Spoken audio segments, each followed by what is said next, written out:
In my mind, there's just one word that describes today's episode: heartwarming. Today, two wonderful women are going to join me from Retriever Rescue Las Vegas. It's a group that rescues retrievers from dog farms in South Korea. Now, I'm not going there, but let me give you a little tease. You know those times when you're sitting with friends and someone starts telling you this really heartwarming story and suddenly your arms start getting goosebumps?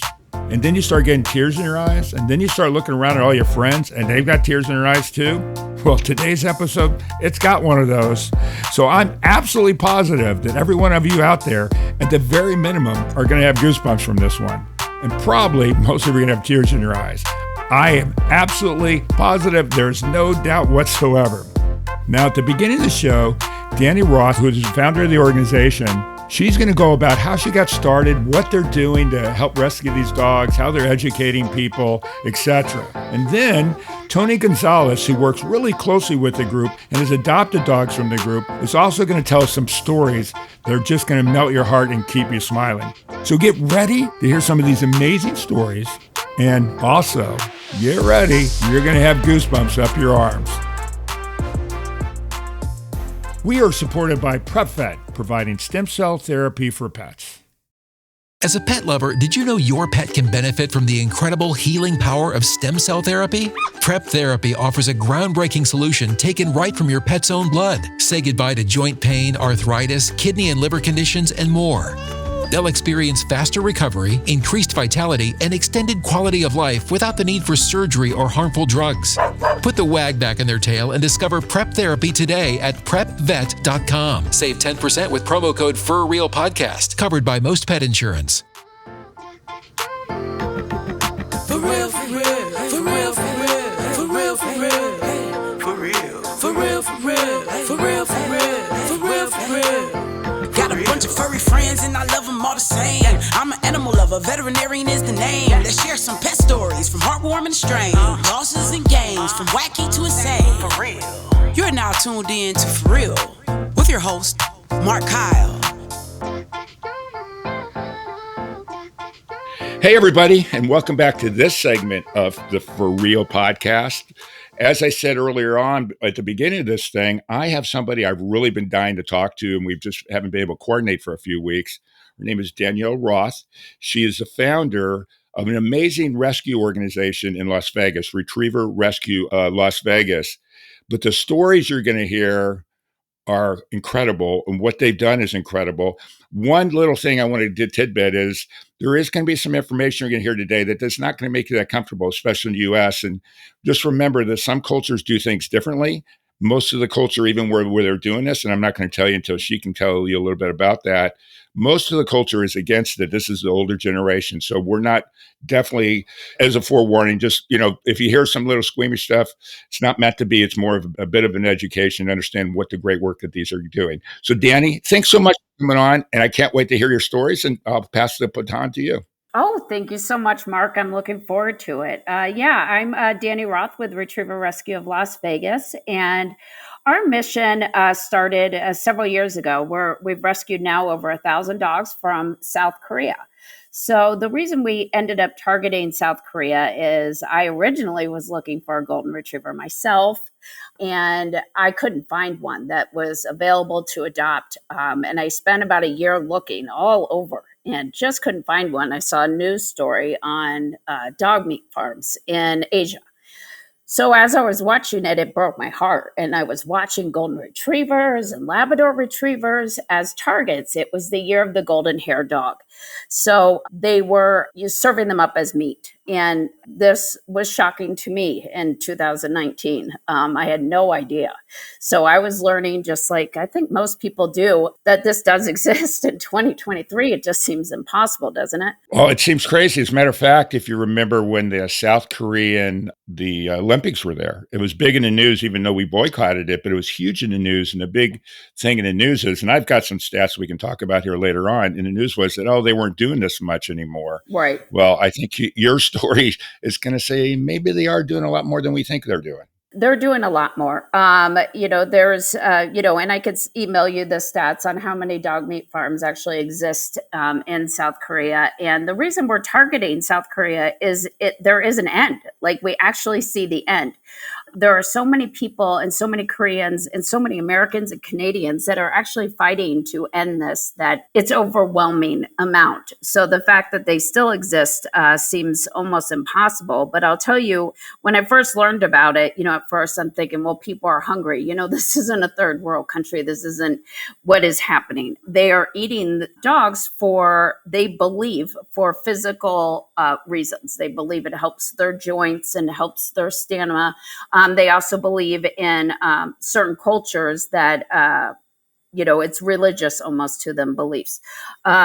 However, we have proof that this does not, eating a dog doesn't help you. And if it was just eating a dog, I think we'd probably end our mission. The mission can go on with cats and cows and pigs. We had to focus on one mission and one person. So my mission was specifically at the time to help retrievers. And I saved Chance, which was our very first golden retriever rescue. We now have 6 in our family, all different breeds, all Koreans, all saved from dog meat farms. I think our main goal that we really are working on right now is these are pets. They are not cattle. They shouldn't be treated the way they are. And it's unfortunate because they believe torture is the way to soften the dog meat. So that is our main goal, is to make that untrue. Like torture should never be something that should be in any animal's or human's life under any circumstances. Any living being. Right, exactly. It shouldn't be. So any human should have that kind of compassion, no matter whether it's in America, because certainly we have plenty here. At the point in time when I saw this, I think anybody who has a human heart and soul would say you have to end this.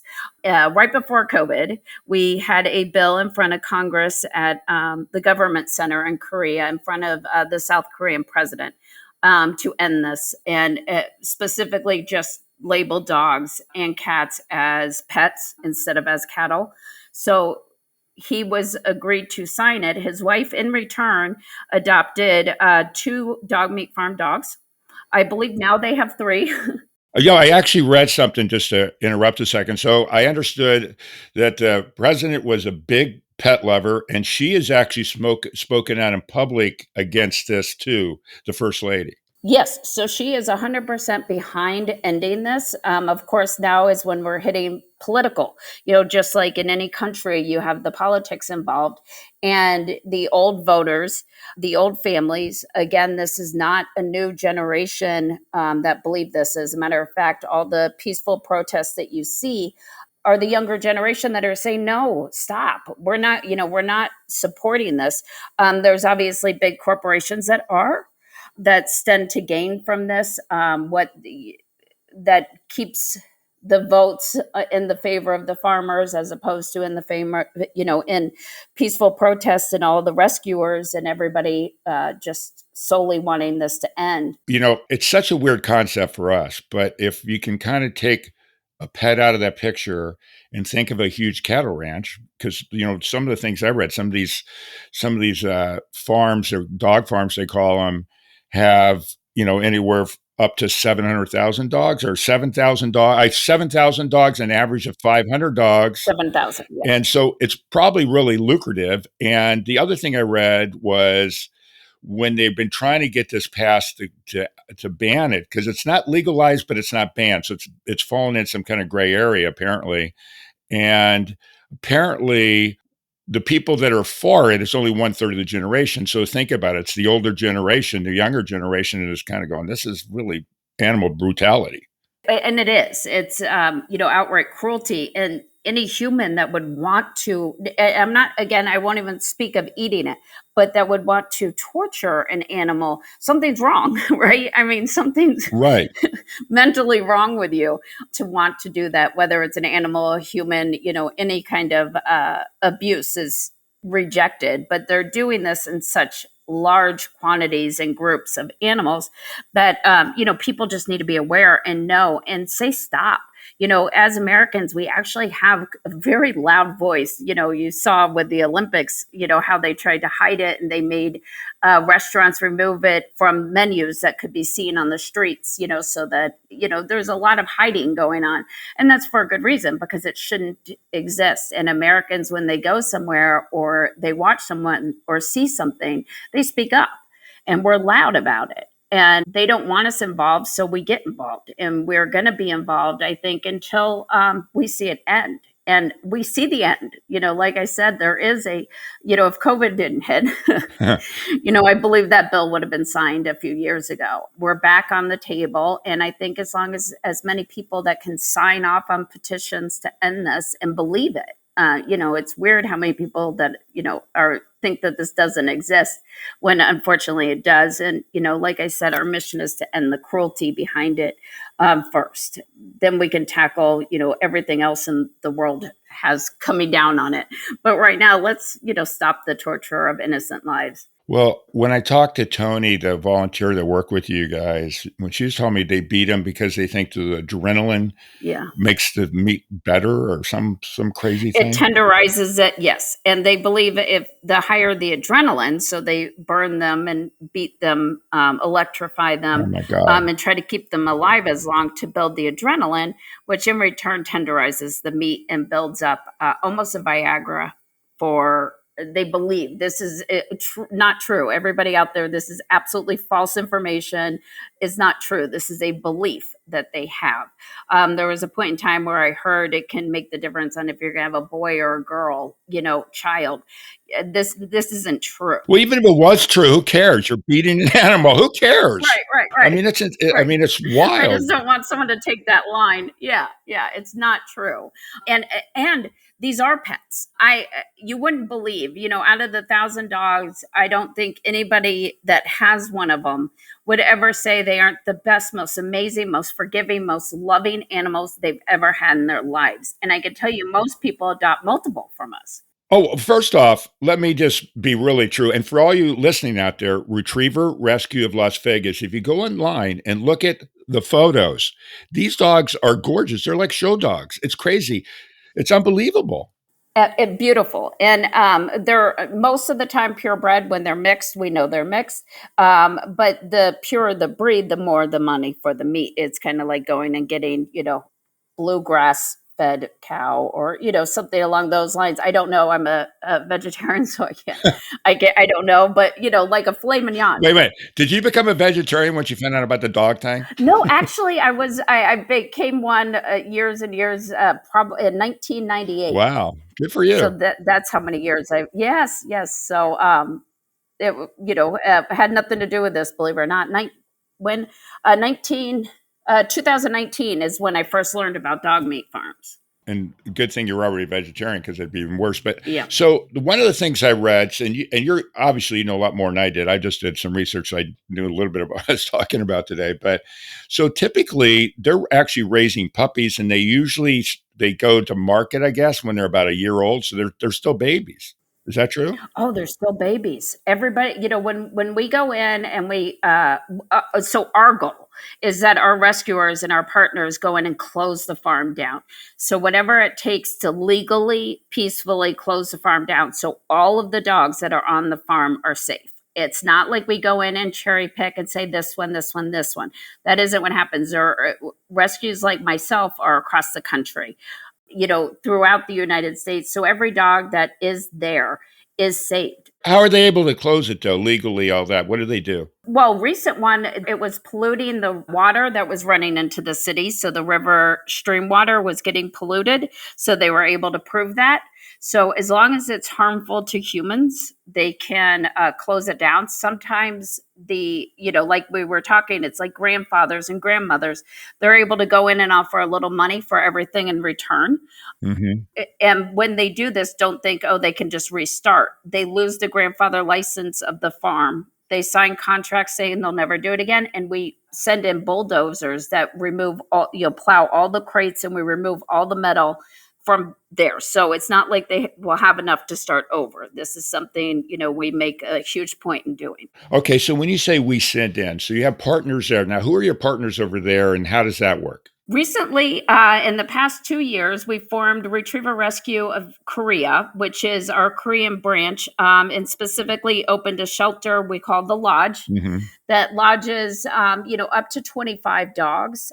So they're our primary partners. We also partner with We Act. We Act is who I started with in 2019, and they primarily, at the time, she was just learning. She's an American who was learning Korea. She actually went there to teach English to elementary school, and she learned about this, and she found me late night. I don't sleep, and so I think most rescuers don't. That's how they find us. But she found me online, looking for a golden retriever, and she said, is this one? It wasn't. It was a Labrador. And I'm like, hey, it's close enough. Can you save that? And she goes, there's 24 dogs right here. And I don't know, she had never had a dog before. I think she has 7 personally now, but they more focus on smaller dogs, corgis, poodles, Maltese, and we help them absolutely when we can. They go in and close down farms, that have thousands. Right. So they're very large, and Hyundai's a big supporter. Purina's a big supporter of them. So there's some really good companies out there that stand behind ending this for sure. You mean for real? Yeah, for real. Exactly, for real. I'm trying to teach everybody around that. Everybody says for sure. And they're constant. As soon as I look at them, they give me the dirty look now. Okay, Mark, for real. And I'm from Dallas, and, not to age myself, but, for real was, what we said Yeah. back in the 90s. Yes, absolutely. I think that's why a lot of people I know get a big kick out of me calling the podcast for real. So, hey, real quick question. So, Rescue Lodge, I read about that on your website. That's in Korea. That's not here in the U.S. then? Correct. That's in Korea. We do Oh, not have a facility here in Las Vegas. We only use fosters and adopters. So families have to step forward right when the pet is ready to fly over and make their journey to us. So when and we know quite a bit about each animal before they come, because, by the time they go through all of their rabies shots, vaccines, their blood work, the minimum time is 45 days for all the blood test results. So we learn a lot about them at the lodge while they're there. And we know their personalities, if they're a little bit too forceful with food, or something like that. We know all about them before they come, which is super helpful. Unlike when we help out here locally, we're blind. right. I mean, I feel almost spoiled. But yeah, so the lodge is in South Korea. When they land in Las Vegas, we use fosters or fosters with the intent to adopt, and that's where they go immediately into a house for their first time. I still love the term foster failure. Yes, It's the craziest name ever. I mean, it says complete opposite what it really is, but it's if you're very specific, it says exactly what it is. Well, we brought it up before, but I'll bring it up for you guys that are listening. So foster failure is somebody who chooses to be a foster parent, pet parent, regardless, and they end up adopting it. So they're no longer a foster, they're actually an adopter. So the foster failure is adopter. exactly. So they failed at their foster job because they ended up adopting.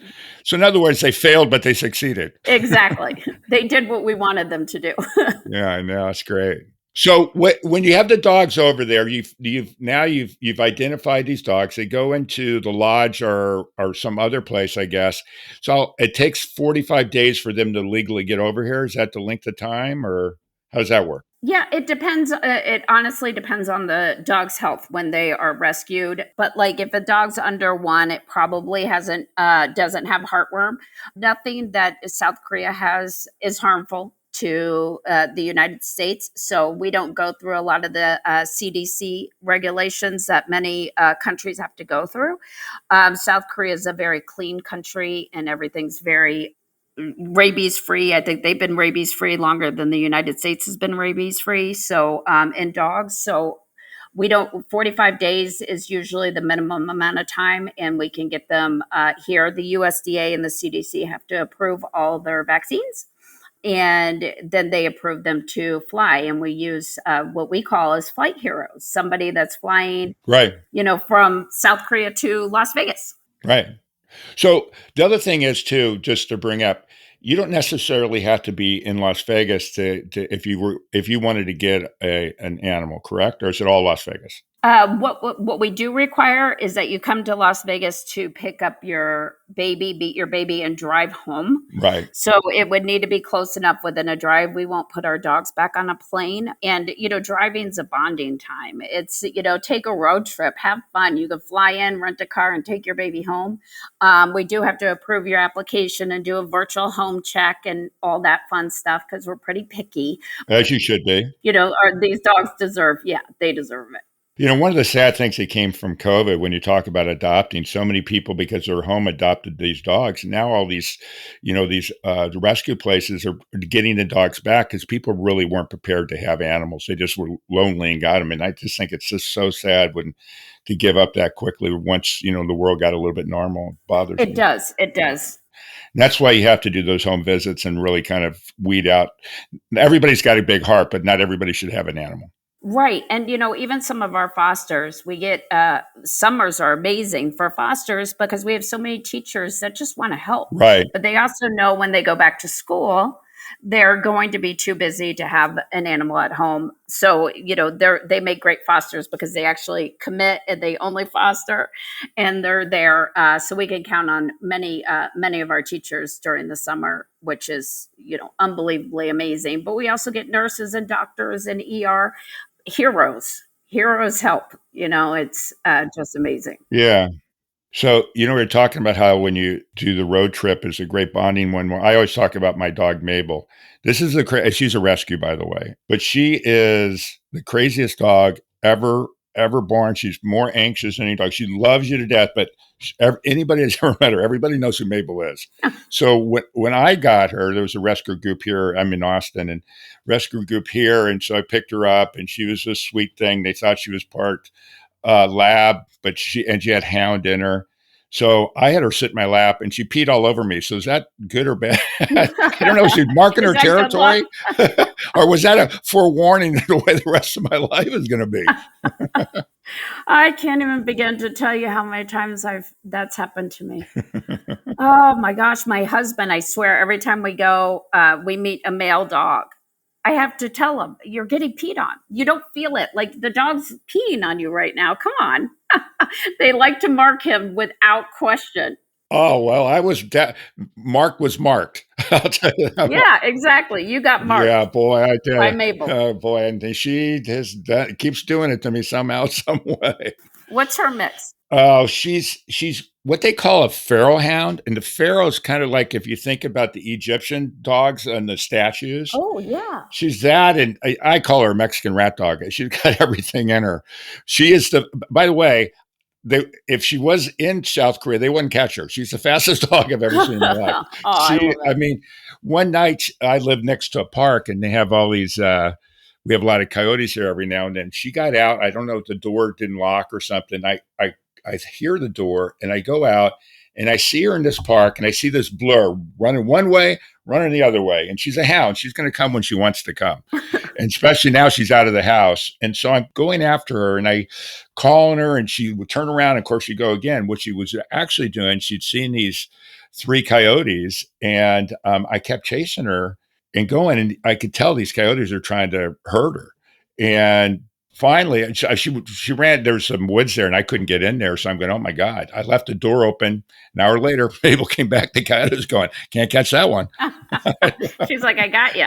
Yeah. Yeah. He said, there's no way. Yeah. And rescue dogs are just absolutely so funny. And I'll tell you, like, even when we got Chance, you keep in mind, like, if, people always say, do they speak English? And it's like, dogs don't speak. I know. What are you talking about? Like, they don't understand what you're saying. They start to get the gist of what you're saying. They're more listening for your tone and the tone. Exactly. Yeah. So I had to leave town. Actually, I was going to help rescue another golden retriever, and I didn't want to leave my new baby Chance.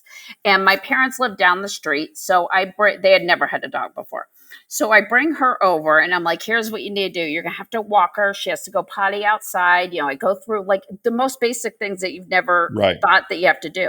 And I explained not to raise your voice. She's a rescue. Now, I had never rescued, done this before. So my instructions were like basically treat her like a baby and love her.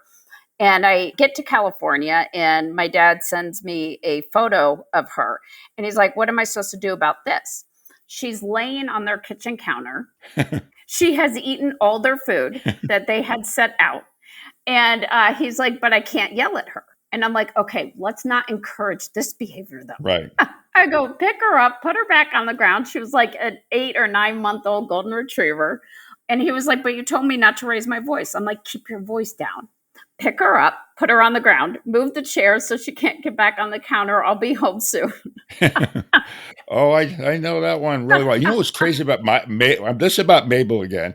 So Mabel, it's the only dog now. When I eat, I brought this up in the show, and I'm not going to go there before, but I give her food off the table. I just always have. I've just been bad my entire life that way. But I've created this thing where I just give her weird food to just see if she'll eat it because she didn't care what it is. It's more about me giving it to her. But if I have a sandwich and I have a coffee table in front or a TV table in front of my TV, and I can put that food down and I can walk it, she will not go near it. Oh, you're lucky. Never had a dog like that. Oh my gosh. Yeah, well, I got all the other stuff with her. Trust me. Yeah. Yeah, I got all the other stuff with her. Anyway, so any more stuff we do because I know we're going to running out of time a little bit here. Let's talk a little bit for everybody out there. What information you want to give people out there that could help you guys, or volunteer, anything that you would love for everybody else to know, and certainly to be able to follow you guys on social media or whatever you want to do. Why don't you put that out there for us now? Yeah, we are at Retriever Rescue LV. So we're on Instagram, TikTok, Facebook. So if you go to any of those and look up Retriever Rescue LV, which stands for Las Vegas, you can find us and follow us. Please message us, say, how can we help? Social media is our key to life in rescue. It's the only thing that you can move fast enough on to try to get a face out there and to plea for help quick enough. You can't just call everybody. Our phones just kind of never stop. So social media is the way to go. We have a website, retrieverrescuelv.com. And on there, you can message us, fill out an application, donate, anything you could do to help. We also partner with many other rescues. We believe everybody should help everybody. This is how we end animal cruelty also in Las Vegas. So we have rescue partners that we can hook you up with in Washington, Texas, New York, Florida, you name it. We know somebody, and rescues that are doing amazing work that need you too. So if you ever are looking to adopt and feel like you can't fly to Las Vegas and drive home, we know somebody in your area. So definitely don't let that stop you. Reach out to us. We want to help all the dogs of the world. So reach out, please. Okay, a couple other things too. So one thing I read, and then we'll get to the question, what I'm going to ask at the end of the show. But I read that when you guys at the rescue lodge and you bring these animals in, it costs roughly $1,000 to do all the medical work and everything and to get them here in the States, right? Is that about right? Yeah, so it costs us about $1,000 minimum per dog. Okay. So probably closer to $1,500 now per dog. Our adoption donation is $500 per dog. So we need to raise about $1,000 per dog to cover our costs. So all I'm bringing that up for, if you're a big dog lover and you happen especially to be in Nevada area or anywhere else, and these guys are doing some amazing work. So, I'm sure every little bit helps. Always. Another thing just to throw in there, if you're a big hockey fan, yes, they partner with the Golden Knights that have this big cup now that they're carrying around. But these guys do a lot with them, and they've kind of put their arm around you, haven't they? They have. Zach Whitecloud, Shay Theodore, Laurent. They have all adopted from us. Laurent was a foster fail, and remember, foster fail it's an adopting success. Right, exactly. So they fostered for us and ended up begging to keep the dog because they're just so amazing. But I'll tell you, the Las Vegas Golden Knights, their hearts are as big as you could ever imagine. Anytime I reach out and ask them for a hand, actually, anytime I put it on social media and ask for a hand, one of them reaches out and says, what do you need?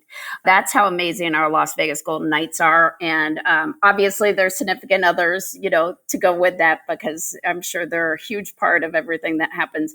But, they'll even go if we plea because we have boarding. I know Zach's gone a few times, which is Zach Whitecloud, to our boarding facility to take dogs on walks here in Las Vegas. Because if we don't have a home for somebody or something happened, then they have to go to boarding, paid boarding. And at that point is when our Las Vegas Golden Knights will go show up and take them on walks and get photo shoots so that the dogs can get adopted.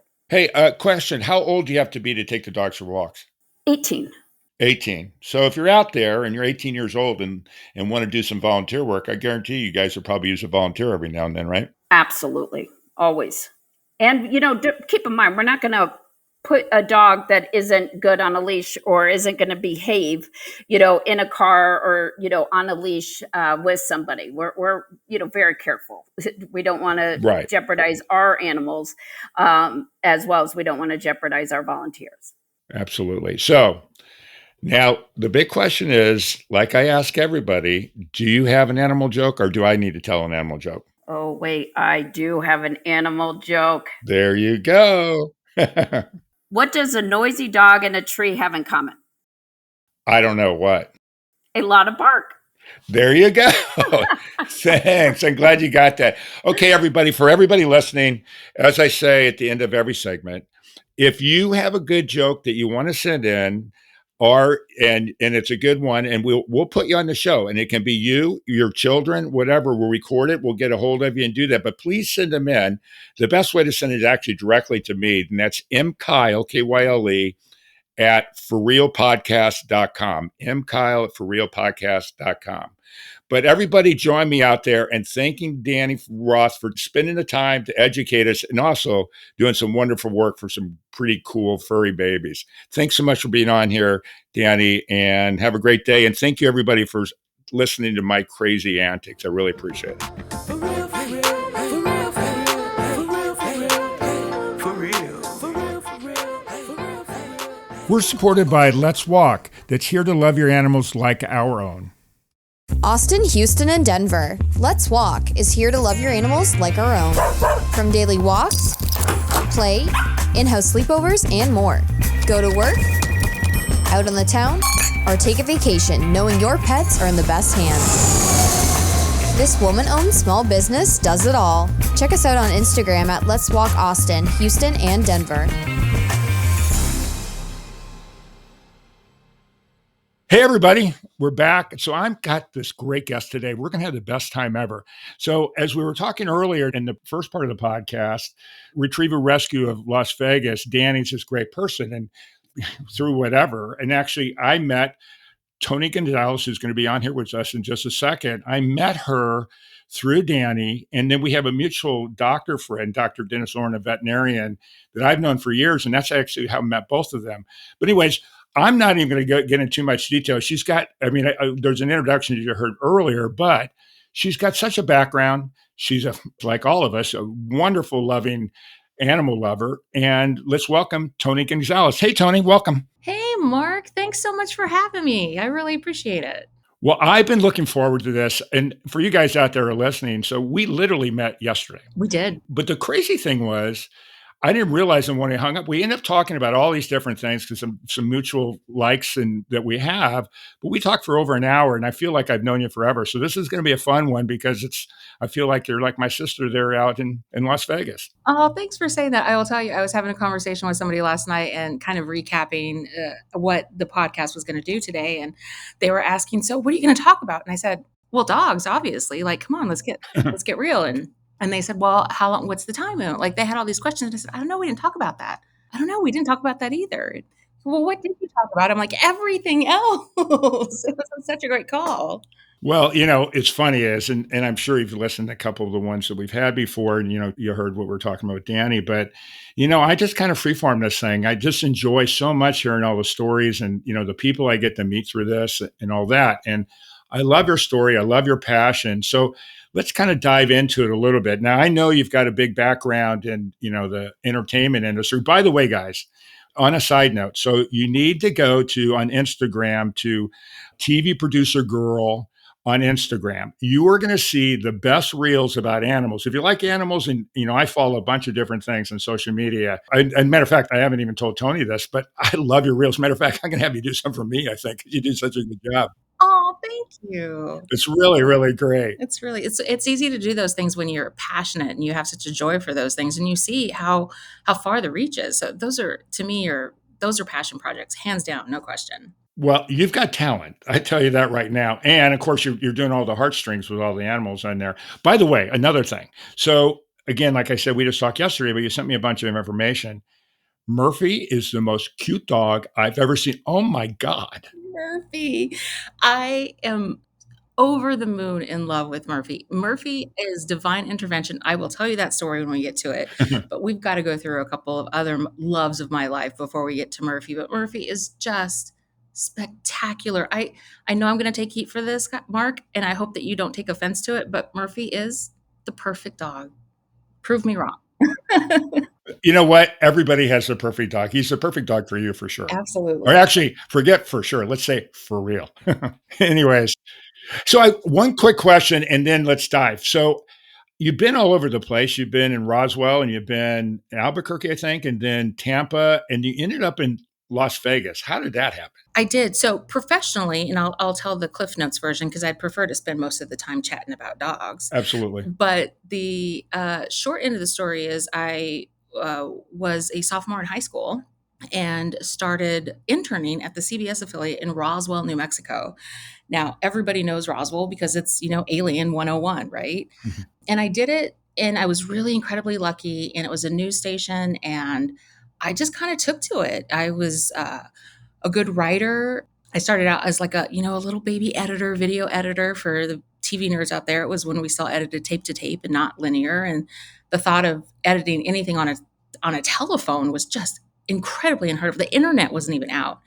And then I just went up the career change. I went to from there. I went to right after I graduated high school. I went to Albuquerque. Spent a couple of years there as a photographer. And then from there, moved to Tampa, Florida as an editor at the NBC affiliate. And there is really where like my career path took a complete change in that I was in the newsroom and I got plucked to start a syndicated entertainment daytime show. And from there, I went into movies and got incredibly lucky to be working with a guy who also was a big dog lover. His name is Sam Hallenbeck. And his dog name was Penny, and she looked like a copper penny. And she was, he called her the mutt, but fantastic, wonderful. And he did a movie show. It was called Star Watch, and the show was a half hour long. And we would go around the country, mostly New York and LA, and interview actors, actresses, directors, so on and so forth, about their upcoming projects. And it wasn't until I moved to Tampa that I became involved with the Golden Retriever Rescue of Southwest Florida. Okay. And that's where I kind of started to volunteer. It was very superficial. I had booked them on a show before, and they'd come on as a guest. And that's where I had found out that there were dogs in Korea that were just the most horrible conditions and were really, for lack of a better term, destined for the dinner plate. Right. And I was just, at that point, I was a television producer, and it just tugged at my heartstrings. I could not believe that this was happening, and that there were organizations across the country who would spend their own money, take their own time, fundraise, do whatever it is they could to fly in these dogs who were going to be dinner. And something about that just really resonated. It tugged at me. I couldn't not do something. So as often as I could, I would book them on the show whenever they needed help fundraising, and came really close with the rescue coordinators there. And I eventually ended up living with a guy who had a golden retriever whose name was Allie. And she was spectacular. And the two of us started fostering dogs. It was a friendship. He was the chief engineer at the station. It was just kind of a mutual coexistence we were having. And it was great. I traveled a ton for work. So having a dog of my own was never really in the cards for me at that particular point. But I always knew we had a foster at home, and I always knew Allie was at home. And I started to think, maybe I should foster a dog of my own. And when I moved out and got my own place, prior to that, I'm sorry, I skipped over a step. Prior to that, we had this dog, and this is really important, Mark, because this isn't a story you've heard, and I really think it's going to tug at your strings. Of course it will. There was a dog. It wasn't unusual at all for Mark, who was the rescue coordinator of the retriever rescue at that point. Good name, by the way. I know, right? Mark is a fantastic individual. He did so much. Shout out to the Southwest Golden Retriever Rescue because, wow, they do amazing work. And one night wasn't unusual. He just called and said, "Hey, we have a foster. Can you take him in?" And, Mike and I, who was my roommate at the time, agreed. Yeah, absolutely. Bring him on over.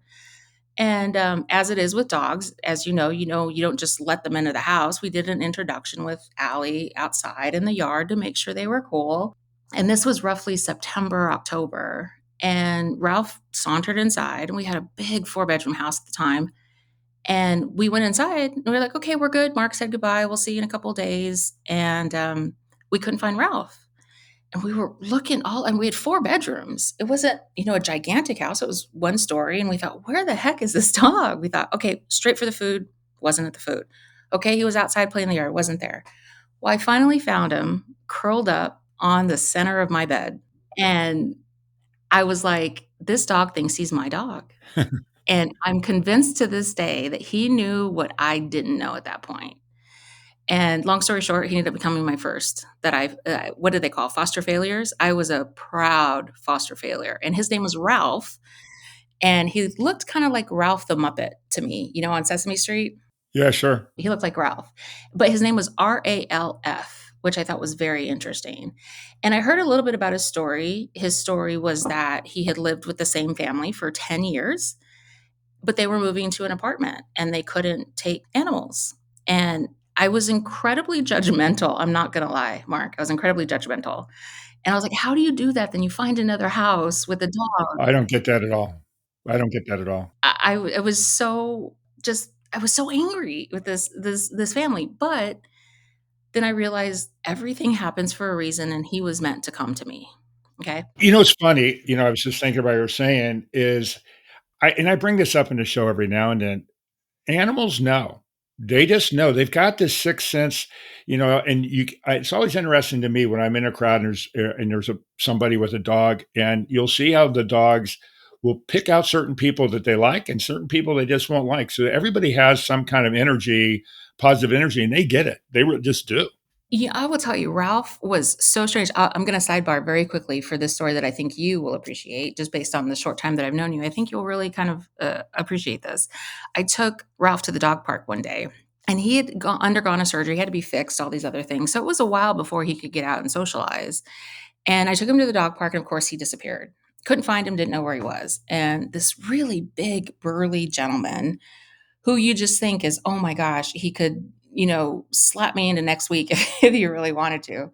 He comes around and says, "Is this your dog?" And he's like pointing to Ralph. And he wasn't mean about it. He was loud, but he wasn't mean.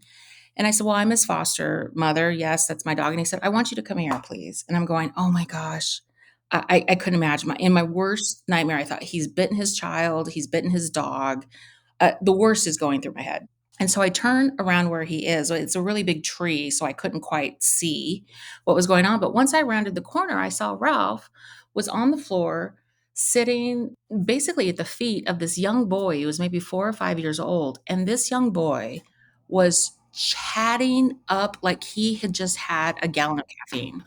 And he was talking, "My room is blue. I have 4 walls. You should come see my room. I love coloring." And he was just going on and on and on.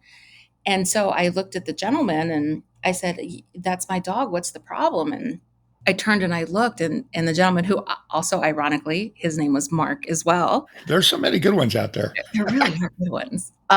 He had tears in his eyes, and he said, "My son is nonverbal." Wow. And that gives me goosebumps. I'm serious. That's awesome. Isn't that amazing? He said, "Your dog just came, curled up at my son's feet, and my son just started talking." Oh my God. You didn't, by the way, everybody listening, I had no idea. This is a curveball for me. This is awesome. What a great story. Oh no, it's going to get better, but not until another dog. You tell me that this is not fake. I'm telling you. So I was floored. So Mark and I became friends. And every now and again, I would say maybe once every 6 weeks, Ralph and I would go visit his son. And there were times where his son would he was elated to show him around the house and took him out back. And sometimes we'd meet him at the dog park and he would be okay with them. I mean, he was hot and cold with them, but to see how much Ralph, this dog who I barely knew, opened up this little boy. And I thought, my goodness, this dog was destined for who knows what, right? Right. And I kept thinking about the potential of so many of the dogs that were overseas that were going to be dinner that could help and could do these. And not just for kids who are nonverbal, but, mothers who lost children or divorces or depression, or somebody just needed a companion. And that's when I really started to get involved. However, what's the saying? Tell God your plans. You want to make God laugh, tell him your plan kind of thing. Yeah, I'm very familiar with that. The universe had another plan for me, and it was called Albuquerque, New Mexico. And I went back home and moved back home with Ralph. So we weren't part of that community anymore. We didn't spend very much time in New Mexico, but then Ralph and I transferred to Las Vegas, which is where I am now. And I knew once I got here and once we got acclimated, we were going to be a part of a retriever rescue here. We just didn't know which one. When you land in a new community, it's kind of hard to get connected to a few places. So it took us a little while. Unfortunately, in that time, Ralph passed away. You know what? He did his job, though. I mean, that's amazing about that He kid. did. He saw the world. Let me tell you, I have pictures of him in front of the Louisiana State, sign, and at the Rio Grande, and hiking in the mountains. And Ralph was just one of my first loves. And he died on June 4th, just as the casinos were reopening back up after the pandemic. COVID. Wow. I know. It was like, I like to joke. Ralph said, "Yeah, I'm out. I can't handle this. Like, I'm done." Too many people now. Too many people. So, of course, it took a very, very long time. And in that time, I made it a point to reach out to the Golden Retriever Rescue. And I just Googled Las Vegas Retriever Rescue. And that is how I met Dani. So real quickly, I mean, why retrievers? It is always like retrievers, or just because you started with that, or is there any specific reason? Doesn't have to be. I'm just out of curiosity. It's funny you should ask, and you're going to think I'm lying about this, but I'm not. I like Golden Retrievers for two reasons. One, they always look like they're smiling, right? They do.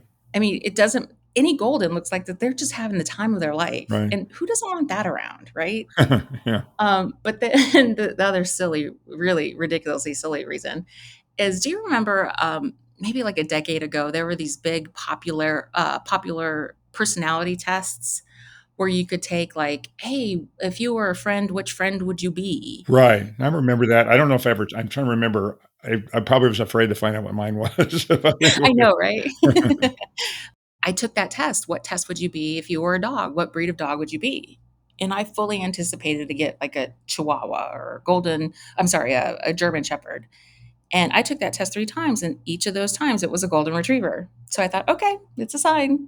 Wow, that's cool. I know, it's so cool. That's really cool. So yeah, that's why it was Golden Retrievers. And by the time I had gotten Ralph, fostered him, and then later adopted him, we had fostered 5 animals, 5 Goldens. And I will tell you, I don't know if you've ever had this experience, but I'm sure some of your listeners who have been fosters have. The joy in being able to connect a dog that you know and you've loved, go to a family that is perfect for them, is so rewarding. Yes, you spend all this time with them. And yes, you learn, oh, they like chicken and not, pork, or they really like cucumbers, but they don't like blackberries. Yes, they can get on the couch, but they don't like the bed. You get those little nuances of those dogs, and you hear the personalities. And when you see the applications of these foster applicants come through, you go, this dog is going to be perfect for that family. And that is a great feeling. That is a fantastic feeling. Well, the other thing too is you actually create an instruction booklet for the new owners. You really do. New parents. Yeah. I mean, that's what you're doing. 100%. And you kind of get to go, okay, this dog is perfect for you. I'm not necessarily, confident that this is the perfect dog for you, but I might have this. And you literally get to help build a family, and you build memories and for a lifetime. I mean, and you have a small little tiny portion of that. That's just joyful to me. That is pure joy. So sorry, I know that was a really long story, but No. That's what we're on here for. There's no rules here. We're just here to have a good time, and hopefully everybody else has a good time listening to what we've got to say. So no big deal. well, I hope people are interested. Well, I am, so it doesn't matter. Thank you. So I connect with Dani, and I'm like, hey, Dani, my name is Toni. I gave her the whole spiel. I used to volunteer. Here's my dog. I just, recently lost my Ralph. I am not ready for a dog, but I want to help. I fostered before. I have volunteered. I've done whatever it is you need. Please call me. I'm here. How is it that I can help? And I started with little things like I would pick up a dog and take him to the vet, or I would pick him up and take him to his new home, or I would drive to Los Angeles, which at the time, as Dani tells you, they would fly in the dogs pandemic just into Los Angeles before they would come into Las Vegas. So you would drive to Los Angeles, you'd meet their flight hero at the gate, and you'd take ownership of this dog, and then you'd put the dog in the car and let him out for a little bit and then drive back to Las Vegas, and then you'd set them off on their way to their new home. And so I had done that for a while, and I picked up this one dog. He was and I didn't know these exist, Mark, maybe you do. He was a black coat golden retriever. It's funny. I saw some pictures. I did not know that. I didn't know either, right? That's crazy. And my family can attest to this. Everybody says, "What's your favorite color?" I always say black, like the color of my heart. I have my nieces and nephews actually believing my heart is black. Not the point. Right. But when I saw this black golden retriever, I'm like, "Oh my gosh, this dog! This is my dog." And so I called Dani, and I'm like, "Is he available for fostering? Like, I think I might be ready." And she says, "I'm so sorry, but he's already spoken for." Oh. And of course, my heart just broke. Yeah. Because I spent a couple of days with this dog, a couple of hours, and he was he was so great, and he was lovely. And she's like, "But if it makes you feel any better, he's going to a great home." And I'm like, "Who is going to give him a better home than me?" Joke. Exactly. And she says, "Well, I'm probably not allowed to tell you yet, but I'm going to tell you, and you can keep it quiet until I tell you can't. But he's going to a Las Vegas Golden Knight hockey player." Oh. And I said, "Okay." I was a hockey fan, but not like a huge one at that point. And she says, "Yeah, he's going to Shea Theodore, who is a player for the Vegas Golden Knights." Right. I looked up Shea quickly and realized Shea and I actually have the same birthday. So I was like, okay, it's a sign, divine intervention. Yeah. This dog, that's where he's supposed to go. So I would do other dogs like that. And I said, okay, I think I'm ready. And speaking of birthdays, Dani and I have a birthday that's just a few days apart. What's that day? Mine is August 3rd. Hers is August 7th. My brother's is August 5th. Really? Yeah. I know a bunch of people in the first part of June. Mine's June 1st.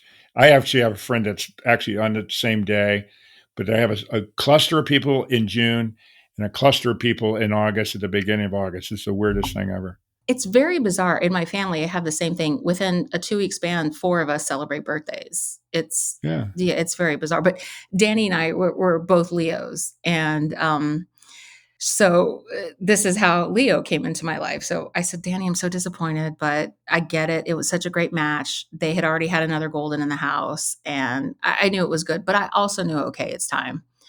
So on the Instagram page for the Retriever Rescue, this little fluffy, do you ever remember the movie The Never Ending Story? Of course. Okay. If you don't remember, then there's something wrong with you. But go on. Right? Thank you. He looked like the dragon, Falcor the dragon. Yeah. He had a big head and long, lean body. And I was like, that is my dog. And I immediately texted Dani and said, "Dani, what's with this story?" And she says, "Oh, we just got him in. Here's his stats." She's like, "We've named him Leo because he was rescued on my birthday." Oh, wow. And I go, "God damn. Okay, fine. Okay, done. I'm done. No problem. He's coming over. This is my dog. Not even a question." Okay, so I'm going to interrupt a little bit. So you're in Las Vegas, And you get all these signs, so you must be like a multimillionaire. You must go gambling every now and then. So I got the sign. I know I can. If I bet on this number, I'm good, right? I very much believe in signs. I really do. I think if you listen, they were around you, and I think if you oppose them, you're going to have a harder time. And I wish I were a multimillionaire, but I will also tell you that when I become one, not if, I will be leaving a lot of my money to a retriever rescue of some sort. Oh, that's good for you. Really good for you. So Leo comes, and I'm not sure. I don't remember if Dani mentioned this before in the podcast, but when they come, they go into like these decompression homes. And the idea is for them to go to a home that has decompressed other dogs, right? Right. And so Leo went to a home of another Vegas Golden Knight fan. His name is Jonathan, and Jonathan had never fostered a boy dog, didn't want a boy dog. He was a foster failure also from the Retriever Rescue of Las Vegas, and his girl's name was Grace. And they had kind of been one of the homes around the city that would take in these fosters, acclimate them, get them on a schedule, kind of just decompress them before they went off to their homes. Hey, let me pause you again. Sorry to interrupt. No, please. So for you guys out there listening, it's the weirdest thing ever. When you hear foster failure, I know Toni said it earlier, but when you hear foster failure, it doesn't mean it's a failure. It's a meaning of success. It means they were failures of foster. They're now become part of the family. So it's a weird name. So it's a good thing when you hear failure, just so you know. It really is. It's like you'll see so many dogs now that you know about it. You'll see so many dog owners who have a shirt that will say "proud foster failure." Yeah. And it's true. It's 1,000% true. Okay, so Leo comes over and immediately gets out of the car and pees in Jonathan's driveway. And to this day, that's like one of the funniest things that's ever happened, because he's like, I don't want a boy dog. He's going to mark everything. That's not what I want. And that was literally the first thing that happened with Leo. So it just did not start out well. So Jonathan had him for a couple of days, and I would check in. Hey, how's he doing? What does he eat? What can I bring? Like trying to become more around Leo, knowing that he was going to be coming home with me. Also, I was in the middle of a move, so that was kind of precarious, but not the point. So Jonathan notices, as astute and wonderful as he is, that Leo's just not really kind of taken to things. Like he's not eating, he doesn't have a whole lot of interest. And really that's typical and that's normal for a couple of days. I mean, these dogs, imagine they're in a crate for 13 hours, or in a different time zone, different weather, different everything. So I mean, they're going to be a little wonky, right? We look different than the people there, everything. Smells, everything. So it's not unusual for them to be out of place. Traumatized. Exactly. Thank you. Traumatized, yeah. But this was lasting a little longer. So Jonathan calls me and Dani and says, hey, I think we should maybe get this little guy to the vet because he's not really eating and he doesn't seem very interested in things. And so the vet, takes a look at him. We take him, Dr. K, who is fantastic and wonderful, does an x-ray and realizes that Leo has eaten rocks, probably because of lack of food.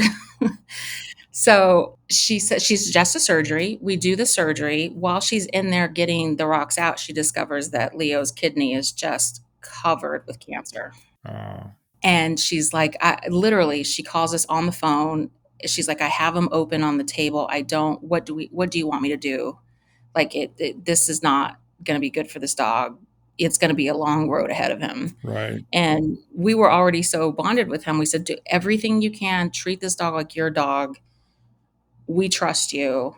And so she took out the kidney and Leo came out of the surgery, and it was a really rough couple of days, but that's how we ended up meeting Dr. Arn, right? Who is, Mark, you can talk, please. I hope that you have Dr. Arn on your podcast. Well, as a matter of fact, I talked to Dennis today. It's Dr. Dennis Arn, everybody, and he's actually going to be on the show. He's a good friend of mine. I've known him for years. And I'm not going to talk any more about it. I'll let you talk, but I'll save his story for his story. Oh my God. He's just the most caring. He's just a lovely, lovely man. He's a lovely man. And that's how he's, kind of a cancer specialist. And I won't go into his creds or anything like that because he's fantastic is what you need to know. And so that's how we kind of met Dr. Arn. And Dr. Arn takes a look at Leo and says, well, best case scenario, this dog probably has about 6 months. So what do you want to do? And so we discussed our treatments. We did a round of chemo with with Leo, and 6 months turned into 7 months, turned into 8. And then when we realized he was starting to feel better, we were like, okay, we're going to give this dog everything. We're taking him hiking. He's going to go see the snow. We're going to put him in the pool. We're taking him, like, anything and everything was about Leo. Leo was never left alone for more than 5 hours, ever. So you basically gave him his own bucket list. We did. Yeah. We did. The only thing we didn't do for Leo that in retrospect I feel a little guilty about is we didn't let him eat anything he wanted because he was on such a strict diet. Yeah. But man, he loved a pup cup. Not the point. So 7 months turns into 8, turns into 9. It's a year now. And we decide we're going to have this big party to celebrate Leo because we didn't really get a welcome to America party. And we rent out a dog park and all of his little dog friends come, and my friends and Jonathan's friends and Dani. And it was such a great moment for our family. Meanwhile, while all of this is going on, Jonathan, who's just a foster at this point, has really been involved in Leo's life. Jonathan and I are a family now with Grace and Murphy, and that was also due in large part to the rescue. And I'm going to come back to that in a second. Okay, fast forward to 18 months later, it's looking like it's probably time. It's not looking good, and we don't want to put Leo through anything else. Of course not. So we made the decision to put Leo down, and I've said it once and I'll say it again. If they could find a way to weaponize the pain of putting a dog down, there would be no more war. It would just end because it is so painful and traumatic. Anybody who's ever lost an animal can attest to that is just a special kind of hell. Oh. So we put Leo down on February 4th of this year, 2023. And it was ironic because on February 4th happened to be my mother's birthday. So we put Leo down, and I took to social media to let everybody know. And one of the first things that I'm going to tell you, Mark, you're not going to believe it happens to be 100% true, for real, was an adoption announcement. The Retriever Rescue puts out, hey, this dog that we flew in, who was formerly known as, Noodle, has been adopted by the Brown family, and now he's known as, Moose, kind of thing. And it was one that had been posted on the day that we had put Leo down, which was February 4th. And it was a golden retriever, of course. And the dog that had been adopted had formerly been known as Ralph, Ralf, and his name had been changed to Leo. What? I did not know this family. I knew nothing about them. Dani did not know the name change. The same names you had from before, from different animals. The exact same. And on the day we put Leo down. Now, if you don't believe in signs, I don't know what to tell you. I'm telling you, you got to start gambling. I'm telling you. So Jonathan and I kind of just took it as a sign that, okay, that was Leo telling us, hey, I'm here with Ralph. I'm good. Thank you. Thanks. And we were just floored. We could not believe it. And it's on there on the Instagram page. And wow. And it sits there. And I called Dani crying. And I said, did you know about this? And she said, no, I didn't. I had no idea. So tell me that that's not a strange coincidence, right? No, that's more than strange. That's bizarre. It's very bizarre. Yeah. So that was February. And then this is how Murphy came into our life. I was certainly nowhere near thinking about taking another dog. That's just no way. But I was still going to volunteer. I had done some side projects with Dani, a couple of reels with some fundraising for the Vegas Golden Knights, and had done some other outsourcing with the Retriever Rescue. And I was not about to stop that, but there was no way I was ready for another dog. And Dani sends a text to me and Jonathan and says, hey, are you guys ready to foster yet? Jonathan fosters at his home on the other side of Las Vegas. And we were like, okay, maybe. And then she goes, well, you might want to really rethink if you really want to do this. Check out this dog.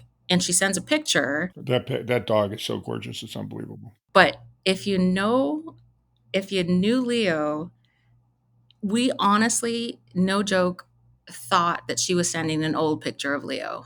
That's how much Murphy looked like Leo. Wow. They are, and this is all over my Instagram too, they are twins. If I still to this day have trouble looking at Murphy going, oh my gosh, that's Leo. Like they are twins 100%. Hey guys, again, TV producer girl, all one word on Instagram. It's all Murphy. I don't know why I have the TV producer girl anymore. It's all Murphy on that Instagram feed. So we took it as a sign. We said, well, we'll foster. But who are we kidding? We knew that that was not going to happen. So on Good Friday, Murphy came in, and what we did not know about Murphy was how big Murphy was. He came out of the crate at the airport, and he kept coming and coming and coming. The dog is gigantic. We had to order special booties for the hot summer pavement here in Las Vegas. Oh, I saw your reel. Murphy doing his strut or whatever. No. It was great. We call him Fred Astaire in those things because unlike other dogs, Murphy loves his shoes. He thinks that he can dance in them. That's hilarious. And it's true. He loves them. He loves those dogs. So the Retriever Rescue of Las Vegas, I know that this is not an ad, but the point being, if you can hook up with any rescue across the country, they have different satellites across the country. It doesn't necessarily need to be a Retriever Rescue. It could be whatever it is that you're thinking of. I promise you, the amount of joy and warmth that will come into your life, you cannot measure, you cannot pay for. It is such a treasure. And people ask a lot, Mark. They're like, you have dogs here up the shelter, up the road. Why do you go all the way over across the world? And I have no judgment about how you adopt an animal. You want to go up to the shelter, you want to take one off of the road because God knows they're just street dogs, right? I have no judgment. Taking an animal into your home, that is a loving thing. For me personally, the fact that I can save a dog from a dinner plate is one, but two, and this is specific to the Retriever Rescue of Las Vegas, they have such a community here. They really take the time out. I know if I have a problem, hey guys, Murphy's too big for this crate. What would you suggest? I can put that question up on the forum, and within 2 hours, I will have 3 or 4 dozen different answers. You meet other rescues at the dog parks here. You're like, is that Merlot? And they'll be like, yeah, how do you know that? And I'm like, I rescued her, or I saw her on the page. And the community is just, and the joy. Why would you not want to spread joy? Dani in my phone is Danielle Roth, spreader of joy. That's her caller ID. Oh, that's funny. Well, first off, Danielle's great. You're great. Everybody I've met associated with the group are wonderful. There's no doubt about that. But, without exception, when you talk to any rescue group, whether they be in Las Vegas or Austin, Texas, or, Des Moines, Iowa, the people that are involved are good people and they do good things. And, my dog, might as well bring her up now. I bring her up all the time. My dog, Mabel, the craziest dog that ever lived there. Matter of fact, I was thinking about it earlier when you were talking about it. So when I got Mabel, who's a rescue as well, I remember she was a puppy. She's probably 12 weeks old. And I got her up in north of Austin, which is probably about a 40-minute drive to my house. I had her sitting in my lap when we were driving because she was, not familiar with it. Sure enough, she peed right on me. So she was marking her spot too. She was marking Mark. First, I should have known that day. This dog's going to drive me crazy. But Mabel peed on me the minute she got in the car. And then going, this is going to be a fun ride. Anyways, so everybody knows I like to end the show with a dad joke. So if you've got one, let's hear it. Of course, I've got a whole arsenal of them, but if you got one, let's hear your joke because I'm dying to hear it anyways, as goofy as I am. Now, obviously, it's a dad joke. I'm not a dad, so I did steal this, but I still think it's... No, that's fine. Okay. That's what they're supposed to be. Here we go. I feel like... Do you have sound effects? Can you do drum roll, please? Okay, here we go. Here's my joke. I recently spotted an albino Dalmatian. It really was the least I could do for him. I get it. Now, if you guys don't get it out there, ask me. Thank you so much for being on the show, Toni. But I want to kind of reach out to everybody out listening. So as I always try to end these segments, I'm always looking for dad jokes or a good animal joke, whatever it is. If you want to send one in, or if you've got one and you want to record it, or actually one of your kids want to, I would welcome it. We'll record it and you'll be on the show. So always send them to my email. It's mkyle, Kyle, M-Kyle, at forrealpodcast.com. And that's 2 R's, forrealpodcast.com. If you send it to us, or if you've got a good story and you want to be on the show, let us know. Or if you got a friend or whatever it is, please do that. But more importantly, you guys, I hope you appreciate everything that Toni did. I know it takes a lot of time to do these things. Obviously, I'm not very capable, but the people that talk is a lot better than me. But thank you, everybody, for listening, and keep following because we got more stories to come. And thank you so much again. Have a great day. For real. For real, for real, for real, for real, for real, for real, for real. We are supported by PrepVet, providing stem cell therapy for pets. As a pet lover, did you know your pet can benefit from the incredible healing power of stem cell therapy? Prep Therapy offers a groundbreaking solution taken right from your pet's own blood. Say goodbye to joint pain, arthritis, kidney and liver conditions, and more.